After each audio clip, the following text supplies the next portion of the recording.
Hello, everyone, and welcome to the Voices of Forestry podcast. I'm your host, Seth Stevenson, the communications coordinator with the Arkansas Forestry Association. And today, this month actually, we are sponsored by Farm Credit. We want to thank them for their support of the show. We will hear more from them later on in the episode. But today, I'm joined by Rachael, Godwin, and David Smith, both with Farm Credit. Today, we're going to be talking about ag land financing. Rachael and David, thank you for joining me. Thank you. You're for welcome. asking. Thanks for having us. Awesome. So I will be straight, just upfront with both of you. Financing, all of this bank talk, I am very ignorant, and so I'm going to be leaning on you guys pretty heavily this episode, just to kind of help fill me in and fill our audience in too on what people need to know if they want to start financing some ag land. So to get into that, I guess let's just start at the bottom of the barrel question. When we talk about ag land financing, what exactly are we talking about? Sure. And for the record, if I did not work in this job, I would know nothing about it at all. So that's very common and very okay if you don't know anything about financing. That's why lenders are here, to be able to educate you and help you along in the process. So financing ag land, no matter if it is pasture land, woods ground, crop ground, whatever it may be, we provide funds to be able to purchase those lands or refinance those lands if that's what you're looking at. So they can all have a little bit of different processes involved with them, but ultimately it's to be able to get funds to refinance or purchase those lands that you need, whether if it's for true farming or ranching or if it's recreational land that you may be buying. So it kind of fits into all of those different categories then? Yes, okay. Yes. Mm-hmm. Anything awesome. to do with agriculture. Awesome. So I guess, is there a difference between, I would assume most people, and I just had to learn all this financing stuff because my wife and I bought a house a couple years ago.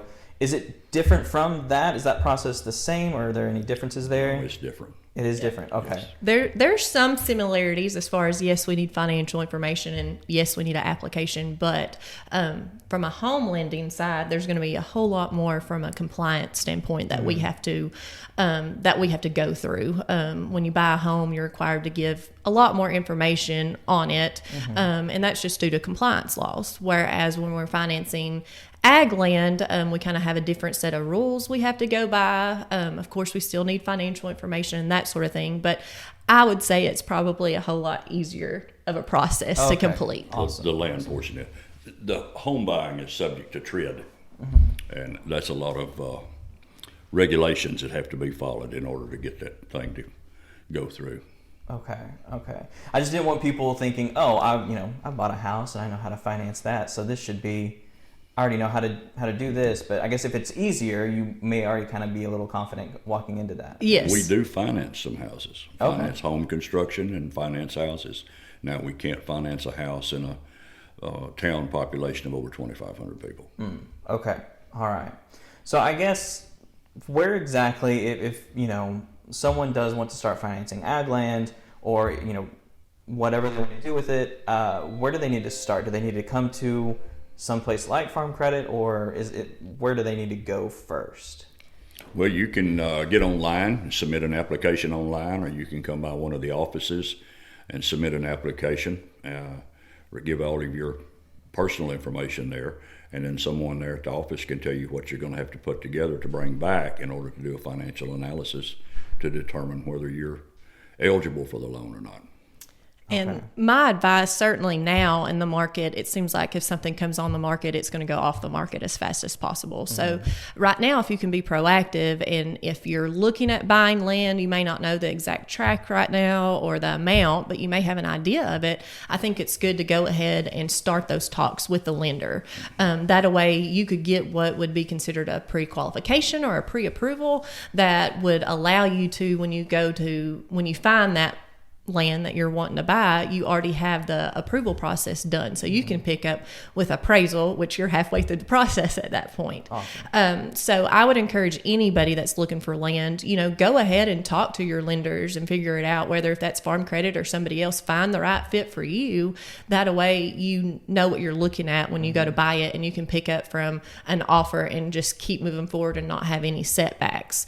And that would, you can call any branch office. You can get online to our website. You could just stop by one of our offices. So, and anybody that's there would be able to sit down and visit with you about what we need to start the process. And it's perfectly fine if you don't have the exact tract. We would need to know kind of an idea of what you're wanting to spend. But you don't necessarily have to have the exact land that you're buying right now to start the process. And that's just going to help you and have more tools in your pocket when you go to make an offer on a land. Awesome. So, and that's something, we talk about a lot on this show, is there are plenty of people out there that know so many things.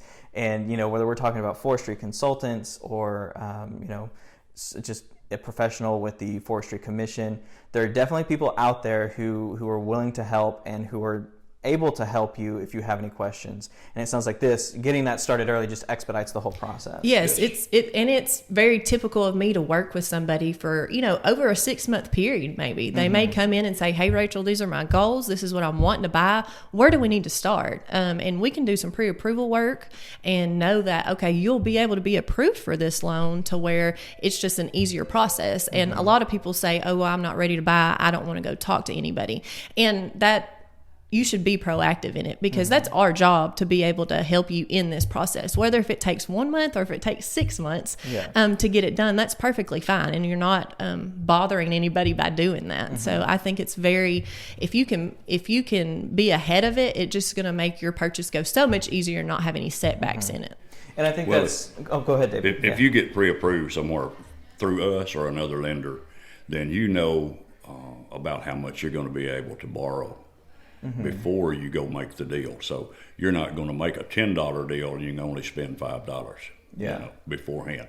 That complicates things when that happens.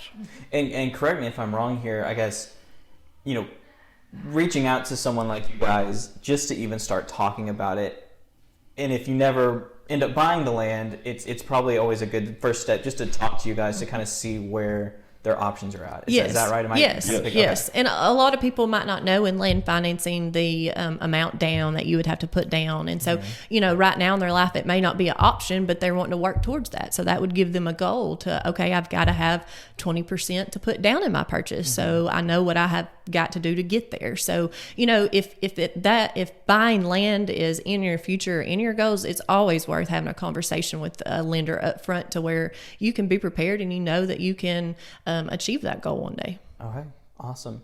So you mentioned the process. Let's kind of hop into that for a little bit. I guess when someone comes to you and says, "Hey, I'm looking at some ag land, or I may want to look at ag land in the future," where is it that you start? What's the first step in making having this person obtain this land? Sure. So, the easiest point is filling out an application, getting that information that you need from a financial standpoint.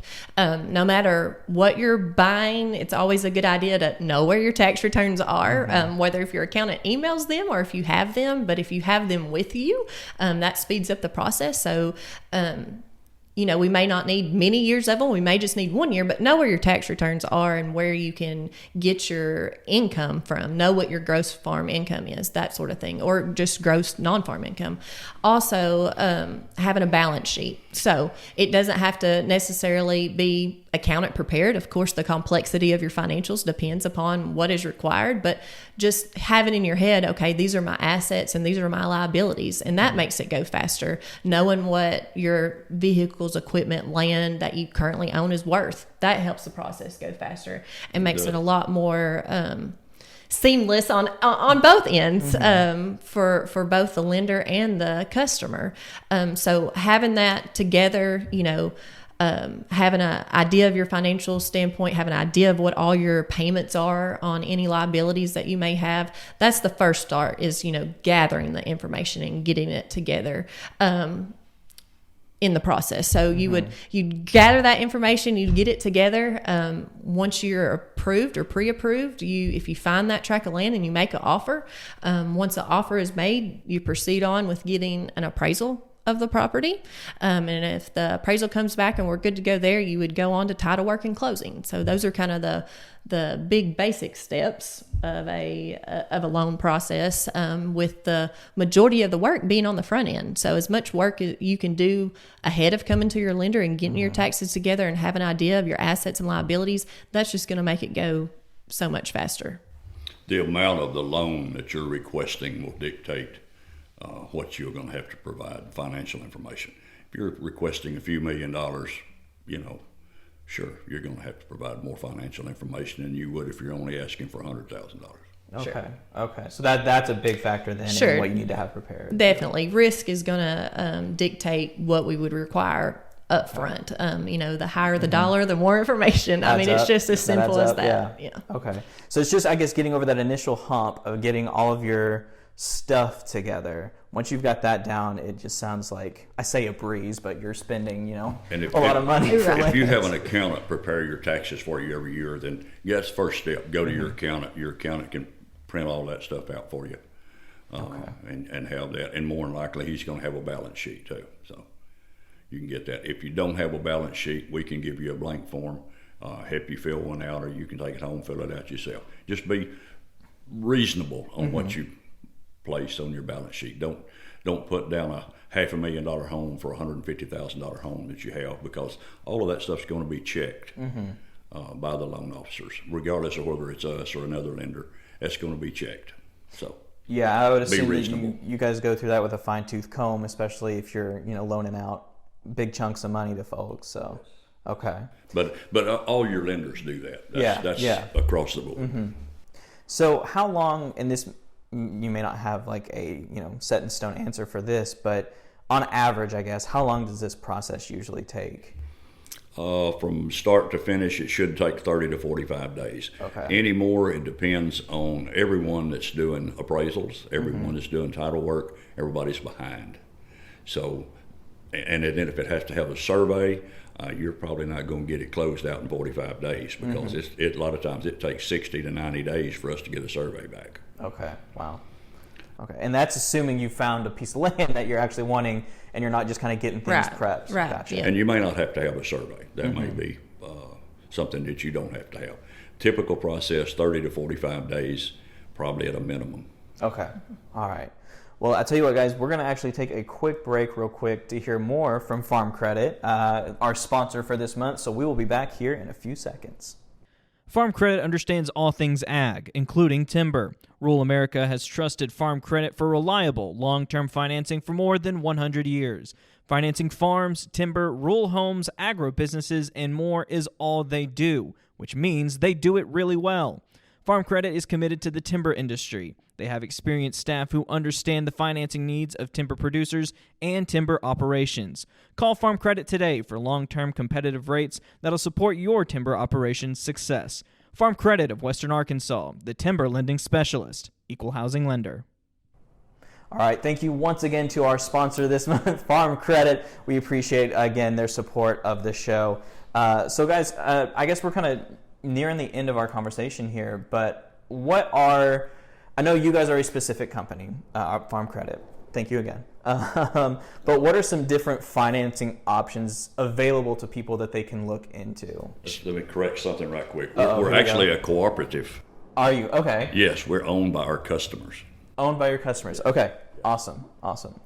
And as far as different options, from a Farm Credit standpoint, we offer different products that you could look at getting when financing land, whether if that is a fixed rate product where your interest rate stays the same during the life of the loan, or if that's an adjustable rate product where it may be fixed for 3 or 5 or 7 years and then it would adjust, and that really depends upon your goal with that land and the risk that you want in that land. But we offer a range of different products through there to best fit your needs. I have a lot of people that come to me and want to build 40 acres that they're going to build on eventually, and they may go with an adjustable rate up front, and then we turn around and put it on a fixed rate. A lot of times in buying timberland, if you're going to buy some young pine and you're going to have that in your portfolio for a long time, you may want to put that on a fixed rate. It's going to lower your risk. That rate's not going to change during the life of the loan. So that's definitely a good tool to be able to provide to customers to be able to take those risks out as far as interest rates adjusting. And I would like to say one neat thing about Farm Credit, we're probably one of the only lenders that offer a long-term fixed rate on real estate. And a neat thing about us is every 12 months you're eligible for an interest rate conversion. So you may get a 20-year loan and you may have paid into it for 5 years, and you may call us up and say, hey, can you do anything about my rate? And we have an interest rate conversion option that we could offer you where your rate would go down during the life, or go down potentially depending upon what rates are doing, but you don't have to refinance it. So it doesn't have near the fees involved as a full-blown refinance would be. So that's neat. I always like to say, once closing, your rate's not going to go up if you do the fixed rate option, but it has potential to go down through the life of the loan without refinancing that.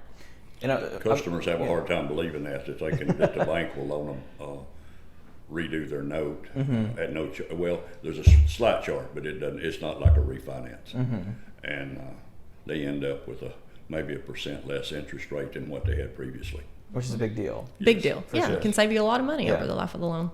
And I'm assuming, this may go without saying, but I'm going to say it anyways. I'm assuming these options are a big part of the conversation that you guys would have with someone coming in to the office to talk about what they want to do, right? Definitely. Farm Credit, like David said, we're a cooperative, and so we give back a portion of our profits to our customers through a patronage refund every year.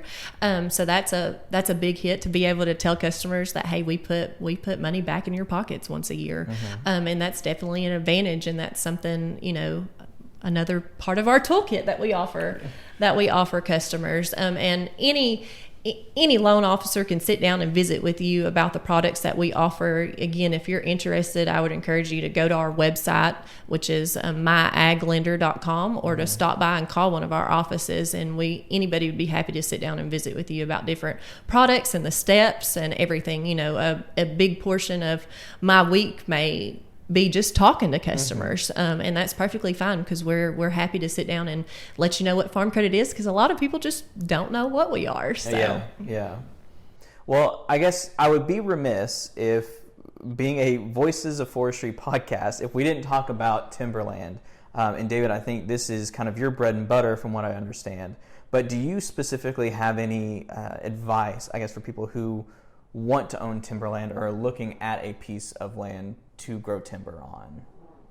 Well, I think what we've already covered is a big part of that, and that's get all your financial information. Get all your ducks in a row before you go apply for the loan, as to what you're going to do, what you're not going to do. It really makes a big difference. And I know we've talked about this a little bit too when we spoke to our forestry consultant. Having an idea or being a little bit prepared goes a long way. If you don't know what you want to do and you're just coming to someone saying, well, I don't know, that's not going to get you anywhere. But the same goes here. If you have stuff ready and you kind of have an idea, that idea can be molded later on, but you at least have something to bring to the table. Well, it builds confidence with your lender, whether it's us or someone else. It builds confidence with them that you kind of know what you're doing. Awesome. Well, guys, like I said, I think we kind of touched on everything. Is there anything though that I'm missing that you guys want to touch on real quick before we start wrapping things up?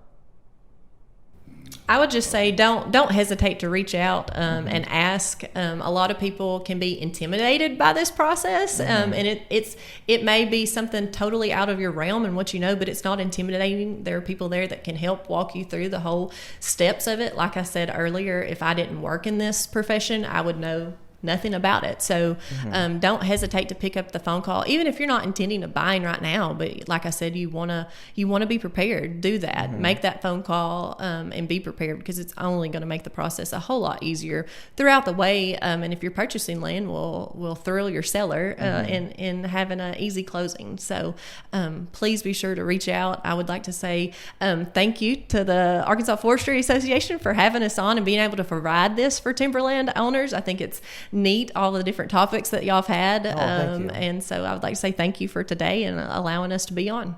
Yeah. Well, yeah, and thank you guys. And it doesn't hurt to just have a conversation, right? Right, So to pick up the phone, give you guys a call or give someone a call just to have a conversation to kind of see what's up. Yes. So, awesome. Well, Rachael, David, again, thank you guys so much for joining us today. We really appreciate it. And we also want to give a special thank you to Farm Credit for their sponsorship of this month's episode. You can catch more of our episodes. We've got a bunch of different topics that you can go back and listen to some of our older episodes. We have new episodes airing the first Friday of every month. As always, we want to give a special thank you to some guy named Rob /Rob McCormick for the use of our theme song, The Same Love. That's off of his album, The Folkster. You can find his music on Spotify. And we'll have a link to his website to see more of his stuff in the description of this episode. Well, I think that's it. Join me next month as we have a new topic, a new discussion, and a new Voice of Forestry.